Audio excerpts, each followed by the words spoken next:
Welcome to another little mini video by Shooting with Dr. Jim. I've been trying to do better at this, trying to get the camera to pick up better on the firearms and things, so please bear with me as we're doing this. I'm trying to do the best I can without a cameraman or any experts around anywhere to help me. We're going to look at a couple of guns today, and they are from World War II. Now, we showed one to you in one of the very first videos. That was a Enfield 38 Smith & Wesson. That was from World War II in the North African campaign. And so this one here, we're going to look at a pistol and a rifle. Audie Murphy had a Lucky carbine. It was a 30 M1 carbine.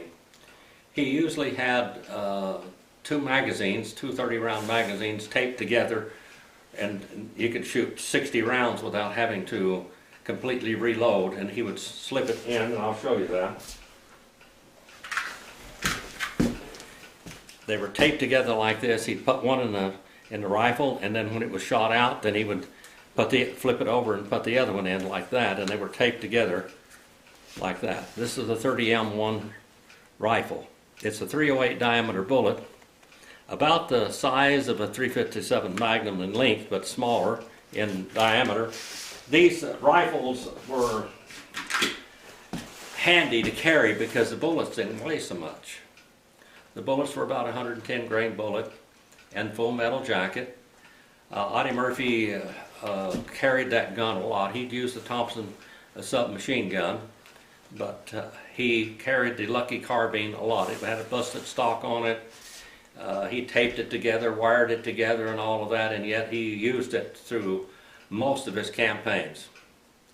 Now, I think that is a 20-round magazine right here.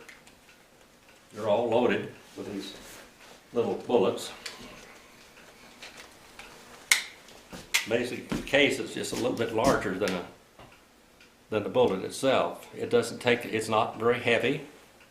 They're still running 2,000 feet per second or fast.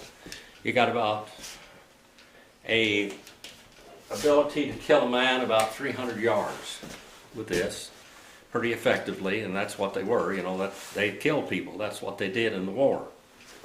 Now, the rifle. This rifle is made in 1945, July of 1945, so this is a American Army issue rifle. It is made by the General Motors Company also. Now the magazine goes in here. Very simple rifle. Here's your safety right here. Right there's the safety on it. Your rifle slips in there. Here is the magazine release here. It's a very small rifle. The sling is on there just like it was in 1945, July 1945. They do have bayonets for them. This one here has a bayonet lug on it. I don't have the bayonet for it, but that's what it looks like. And it's got peep sights on it and elevated peep sights. This one here was one of the latest ones because they had different types of sights on them, and this one here is one of the new improved sights. I'll show this to you here. Here is opening up. This basically is a gas operated. You can see possibly the 30 M1 insignia on it. It says M1 carbine, US carbine, caliber 30 M1. They were very little reliable rifles. They made these by the thousands. Here is a little bit of nomenclature in the stock also. This one here is all original. It's a nice little gun. I love to shoot it. It has a little metal recoil butt on it to keep it from breaking up the wood, because they use these things in the ditches and trenches and everything else and fault running half the time with these rifles. There's the sights as you look at it. It's not loaded, of course. I'm just showing you this like that. Okay, let's go down the other way. Now this is the way you would sight it in. If I can get it right there. It's got peep sights, and these are adjustable peep sights. So there's the little 31 M1 carbine, made in July 1945 by General Motors Company. Now, that was pretty much to the end of the war. Here's a different pistol. This pistol here was made in 1943. It has been changed some. Roland Rodriguez set world records, and he competed with this for years. And it has some very, very unusual things on it. First of all, it's got Model 29 Smith & Wesson sights on it, and they're adjustable for windage and elevation. It has ambidextrous safety. Did not come that way. 2 safeties, 1 on each side. It has a 2.5 pound trigger pull on this one, and it shoots very well. It's been shot more than 1 million times. So there's what it looks like. It has a custom barrel on it, and then a wolf follower, all of the different things for the competition guns. It has that in it. It's been changed. It was made by Remington Rand. This one has been in 1943. So a lieutenant probably carried this. Sometimes the sergeants got them, but the lieutenants especially carried the Colt 45s.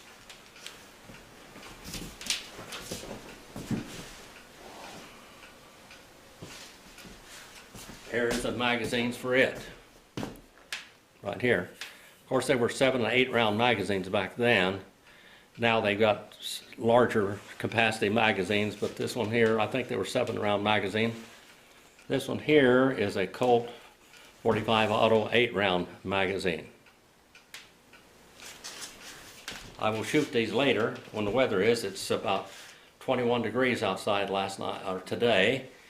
And also it was 15 low last night, and probably going to be colder tomorrow. So again, looking at this, I wanted to show this to you also. On this rifle it says the United States government property. Like I said, this was probably a lieutenant's gun. I don't know who carried this gun, but it is the smoothest gun you've ever seen after Roland got through with it.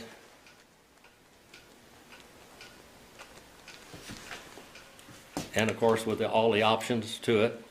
And also it has one of the very first beaver tail safeties. That has handmade beaver tail safety. Right there, it has a titanium hammer. And this gun shoots like a rifle to 100 yards. It's really good. It's a fantastic custom Colt, 1911. Thank you for watching. Please subscribe. I hope I'm helping you on some of these things. We're doing quite a few videos. I either am working on guns or having somebody work on one for me. Sometimes I even clean them for people. And that want them professionally cleaned, that is. I will show you some more here in a few minutes. We'll be doing this inside for a while until it warms up enough where I can go outside and shoot. So we have a shooting range right here. Thank you so much. Please watch and subscribe and like if you like them. Thank you very much.